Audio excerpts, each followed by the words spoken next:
Hello, everyone. My name is Nadine Passis, Learning and Development Coach for Lamudi Philippines. And today we will be joined by another expert. He's Mikko Barranda of Leechiu Properties, and he will be discussing post COVID 19 office outlook and the new normal for businesses.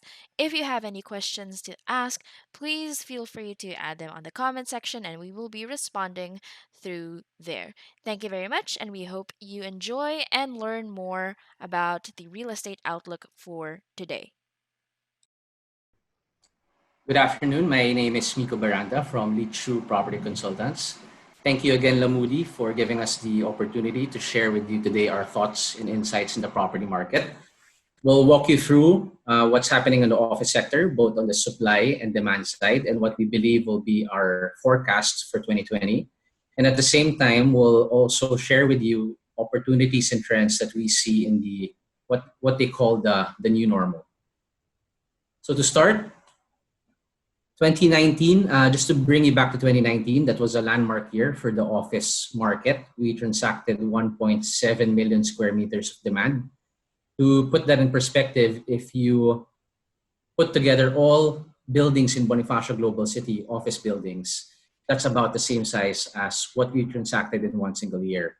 So the Philippines office market today is now one of the largest markets in the world, right next to Shanghai, Beijing, and Tokyo. But many of the achievements last year was overshadowed in the pandemic and all challenges we had to face as a country in the last 2 quarters. But despite all the negative events that have happened, we still remain optimistic. We believe it's still too early to write off the property market for the reasons outlined here. First is that there are still 9 infrastructure projects that will be finished in the next 18 months. So that's about 150 kilometers of roads and bridges, which we predict will cut traffic by 40 to 50%. So that will give back people 2 to 3 hours of their day, and these will be released in the economy as productivity to help us cope up with the new normal and as we go into the difficulties of after the lockdown.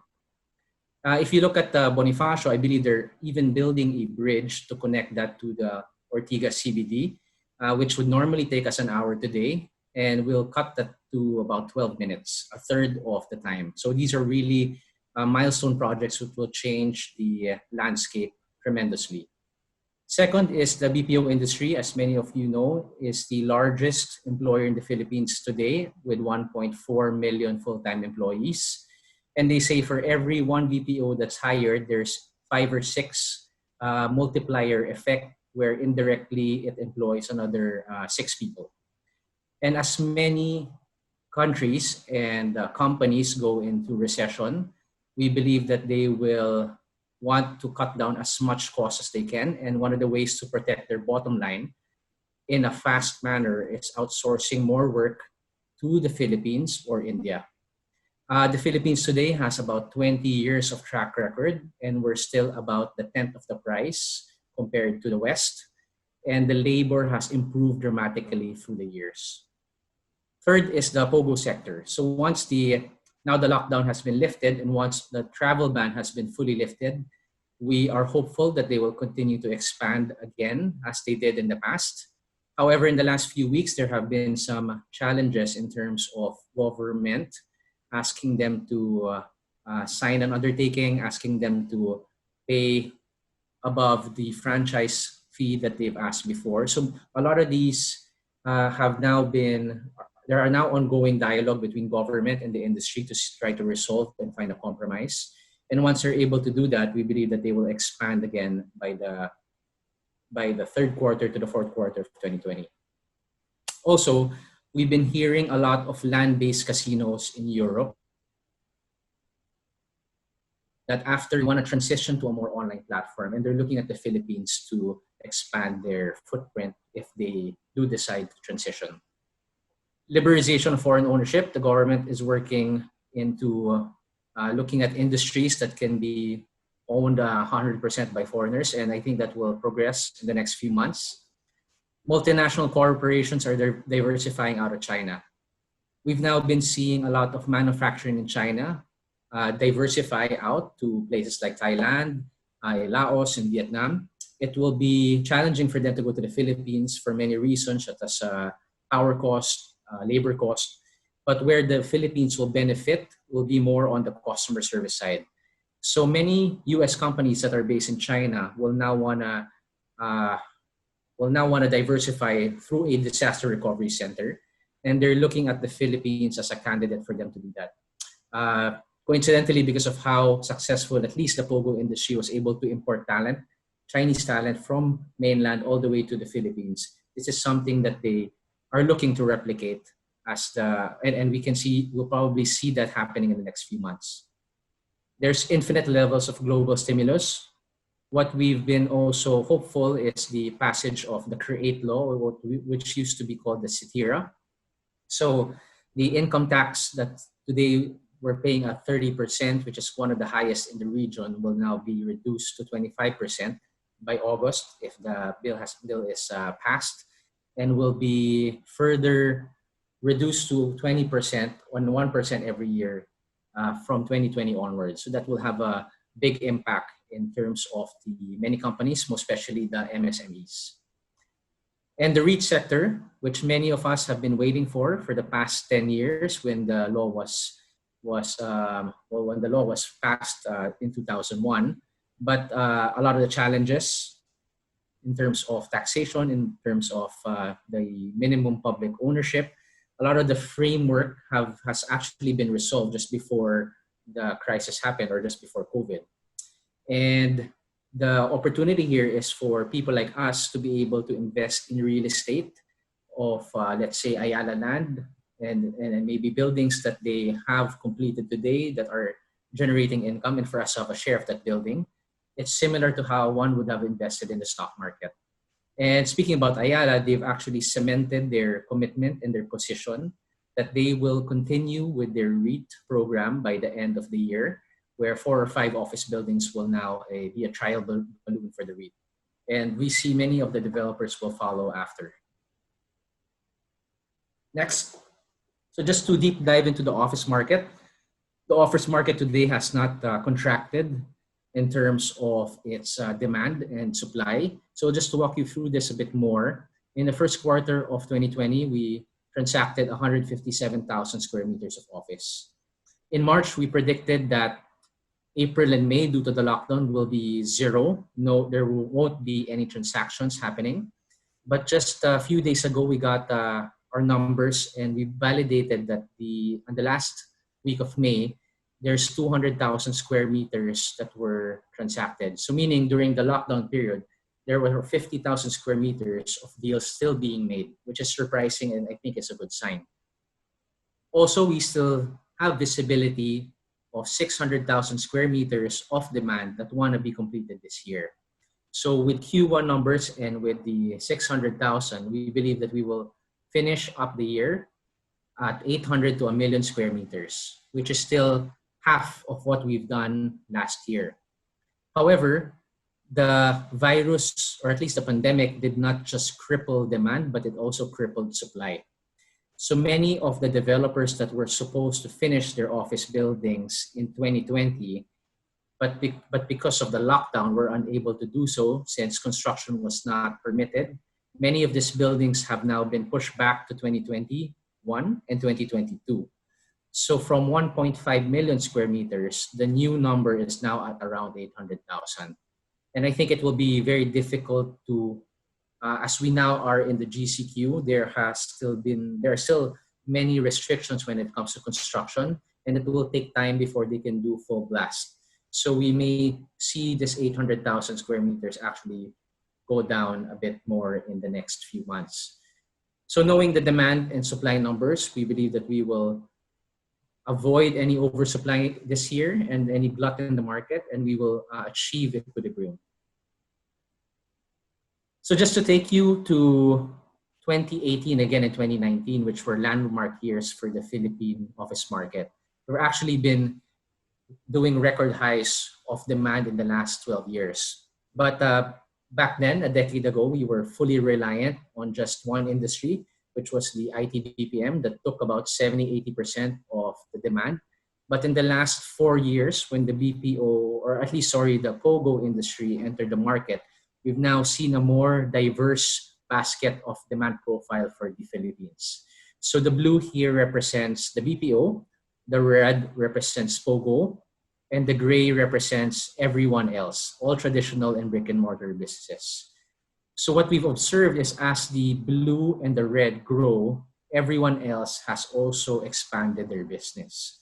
So the good sign there is I hope we're able to continue the same trend as we in the next few months and years to come. So just to depict clearly what we mean about supply demand in our forecast, the broken green line above represents what demand was last year, which was 1.7 million. The broken gray in the middle represents what we believe will be the demand for this year. The orange line was or at least to the blue line, was the annual supply pre-COVID. So the 1.5 million square meters was supposed to enter the market in 2020. And orange shows you the readjusted due to the construction that were delayed, and many of these developers that are until today are in a standstill in terms of fixing their guidelines and getting ready to start construction again. So as you see, the orange and gray line meet in 2020, so we will avoid any sort of oversupply, and hopefully that buys us time for us to recover in 2021 and to be able to absorb the supply in the pipeline.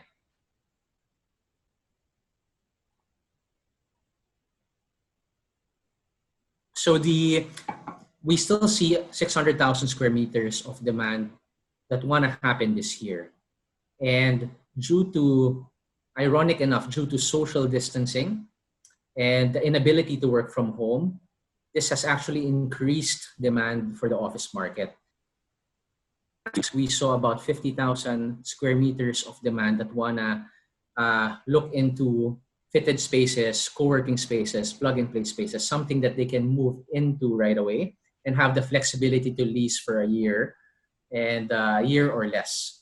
So just to put more detail into that, the social distancing has now limited the offices from going back in full force. As you know, locally, and if you're a BPO here in the Philippines, you will follow a density of 1:5 or 1:6 square meters per person. And when the social distancing aspect has now been applied to that, you will now have to increase that density by, if not 8 square meters per person, it can even reach at 9. So if company A had 100 people in one floor, they now can only fit 50 people there. The other 50 will try to attempt to work from home. But the challenges that we saw in the last few months in terms of work from home is that many of the at least management or upper management will be able to work from home, but 70% of the working population will still have a difficult time. For one, in terms of just the fundamentals of housing, a lot of the workforce still don't have, let's say, proper roofing insulation or air conditioning. And as many of us have noticed in the past few weeks, the heat and just the weather has just made it very unbearable to be inside your home or unit if you don't have proper roofing or even air conditioning. Second is not a lot of them have access to clean water. We take for granted that we can take as many showers in the day as we want, but not everyone have or has the same privilege. Third is a typical Filipino home, let's say around 70 to 80 square meters, will have 2 or 3 generation families in one roof. So you have anywhere from 8 to 10 people in one unit, or at least in an 80 square meter footprint, which the noise pollution will just be very difficult to be productive, as compared to the West, where you have a larger footprint with less people. And as many people have also brought up in the past, connectivity has been an issue. Also, many companies in the financial industry, in the healthcare industry, have very strict data privacy laws. So even in their own offices, many of them don't allow their employees to bring their phones inside their office or to leave their phones, their notebooks, and their pens in the lockers as they go inside their workstation. So there have been a lot of challenges that would make it very difficult to transition from a work from home setup. Hence, we believe that a lot of the demand will now be centered towards finding short-term plug and play and fitted spaces. So this shows you about 14 years of history in the office market, all the way from back to 2006, all the way to 2019. So just to point your attention to 2007, the demand show in the blue line and the red on it speaks about vacancy. So in 2007, the Philippine office market at 200,000 was actually the highest that we've ever achieved in previous years. And in 2009, that demand has jumped by twofold to 400,000, even though the global financial crisis or the GFC happened in 2008. The Philippines was one of the very few markets where very few countries where office market did not contract and actually expanded by two or threefold, as many companies started to offshore and outsource more work in the Philippines. And we believe that we will be in the same situation today. And on the far right of your screen, this represents what the scenario would be if the Pogos did not come in 2016. So the broken red line shows you that without Pogos, there would in 2017 there would be 1 million square meters of supply, and we would have had a glut in the market as early as 2016, 2017. So there has been a real benefit of having the Pogo sector hand in hand with the BPO sector expand their footprint in the Philippines and the office market. And that leads us to our slide about Pogo. So of course, Pogos, I mean, many people have a lot of, there's big debate whether Pogos should be in the Philippines or should they be elsewhere. We believe that there are a lot of still positive things that the Pogo has brought our country. One of which is they're now about 12% the office market. They have 1.7 million square meters of office demand, or at least they're occupying that much space, and twice as much also in the residential space. They also not only hire Chinese, but they have 120, 130,000 people that are Filipinos that are being employed in this industry. And one of the few ways I think we can find a balance is really being able to just enforce the laws and enforce the collection, but not entirely asking them to leave, as we believe that they still have there's still a lot of benefit in having them in the economy and in the country. So talking about the REIT sector, what we've done is we're showing you data of all the office supply in the market today. So there's about 14 million square meters Philippine office supply. The 45% of this pie is actually owned by only 10 developers, and the next 10% is owned by the next 10 developers. So essentially, 55% is owned by 20 families or 20 developers in the office market. If you look at the retail or mall market, it's more predominantly less companies and less families. So if you see SM owns 40% of the mall market, the 5-6 developers here own predominantly the entire pie. So that leads us to, if you combine both the office and mall market, there are actually 30 million square meters of income generating assets that are REITable and owned by only 15 to 20 families.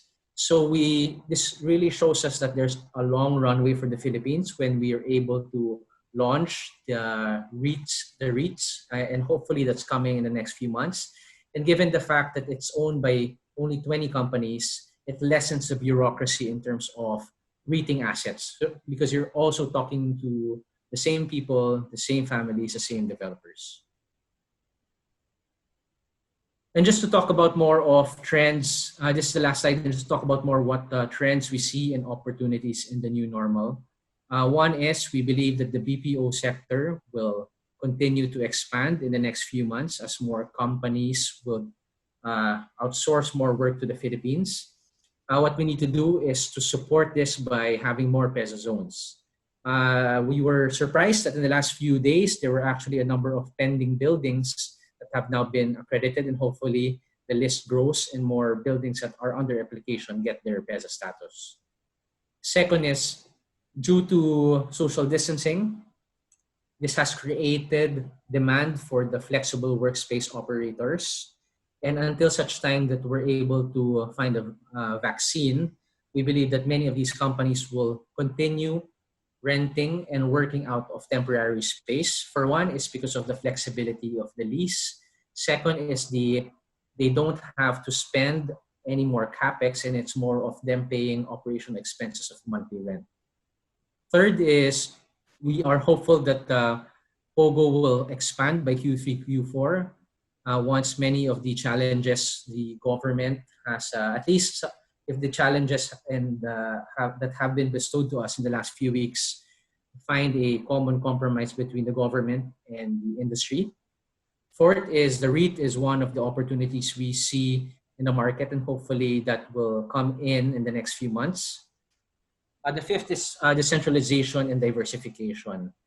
As you know, when BPO companies expand their footprint in Manila, many of them are required to also open up BPO center in the province, whether it be in Cebu, in Davao, or in Clark.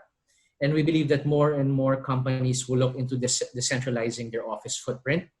To give you an example, if you in the last during the pandemic, if let's say one building or one company discovers a COVID case, they shut down the building for a few days, and that really just disrupts every single company in that building.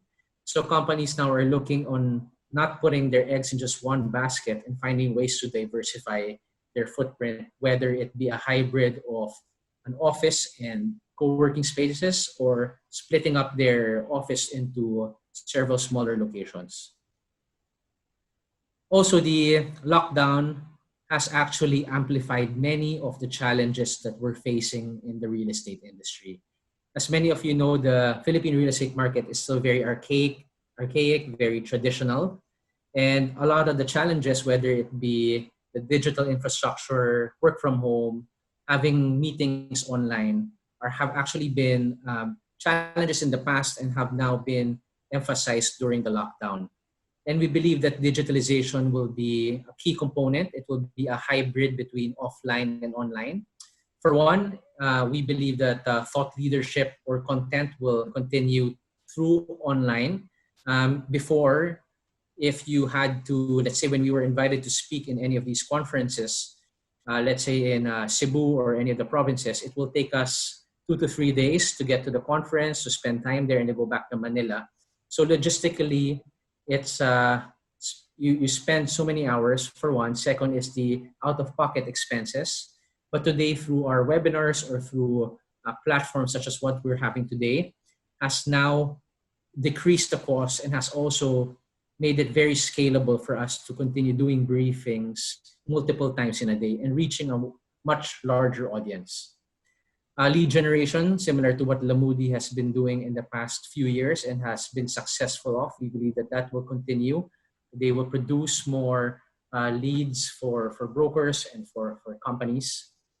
We're also looking at more of a digital walkthrough. So today, if companies will take them 4 times to go to the site to do an inspection, that will be reduced by doing more online and offline. So maybe in the first few days or first few times, it could be through Zoom or digital walkthroughs of other technologies that are already existing.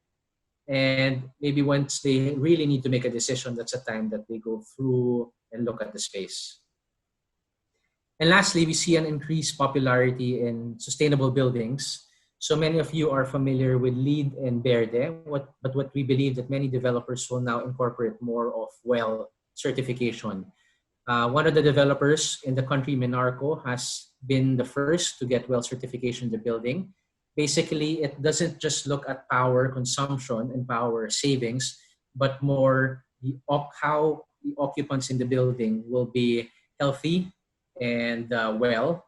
So they look at air quality, ventilation, they look at water, they look at nutrition. They incorporate food amenities in the building where companies will have choices not in terms of being healthy. They also look at mental health. They have created or at least invited clinics there that can support that. So we see a lot more of these type of certifications being rolled out by developers outside of LEED and Verde. And second is we'll see more and more smart buildings. So we actually one building in Ortigas, the Esquadra Tower, we consider as a smart building. If you go to that building today, most of the technologies they've installed are actually touchless, which is very attuned to today's time. For one, is if you the turnstiles, you no longer have to hit your card. It's facial recognition. When you're in entering the parking slot, it reads your license plate. You no longer also have to tap your card. They have what you call a smart parcel locker. So once messengers deliver mail, they don't go to the office anymore and they just go to a certain allocated basement in the building where they put their mail inside the locker, and the QR code is now sent to the recipient inside the office to say that the mail has arrived. So we see more and more of not only sustainable but smart buildings that will be incorporated by developers as they proceed to the new normal. So with that, thank you again for giving us this opportunity to talk to you about the market and what we see would be trends and opportunities in the new normal. Yeah, okay. My first question will be, if a second wave or another series of quarantine policies will take place, is this something that we should be worried about, or do you feel like real estate is resilient enough that we can remain optimistic? Yeah, I think we believe that the office market will be resilient, but the other real estate asset class might be hit in terms of whether a second and third wave arrives.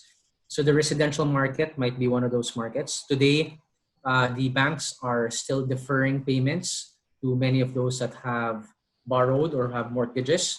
When a second or third wave arrives, we don't know if the banks can extend that much time for these buyers who have bought property, more time for them to pay their mortgages. And once that happens, we will now see some structural changes and repricing in the residential market. Today, we are still observing how things will play out in terms of GCQ. But if that does happen, it will cause a lot of disruption in that particular asset. It will also cause a lot of changes in terms of the mall sector. As you know, that the malls have now opened and are slowly trying to recover. If a second and third wave happen, it will be just the challenges will compound to what it is today, and it might take more time for them to recover from the crisis.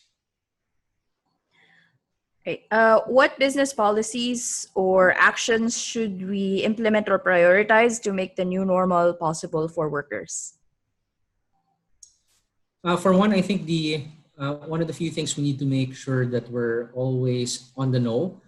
There have been a lot of, let's say, DTI circulars or memos that have been sent in the past few months talking about incentives that they're offering. So one of which is the DTI 2012, where they're offering any MSME or medium-sized or enterprise 6 months of deferred payment for as long as they submit that they're approved that they are MSMEs. So we need to take time to really understand these memos, seek them out, and see how it's relevant to us. In terms of the guidelines today, their PTI has released health guidelines on how the new normal should be. There's still a lot of vagueness in terms of some of these, in terms of, let's say, density and social distancing. Today, the memo just states that it has to be 1 meter distance, and it would be good to actually get more details and for it to be thorough in terms of how we can implement this in the office sector.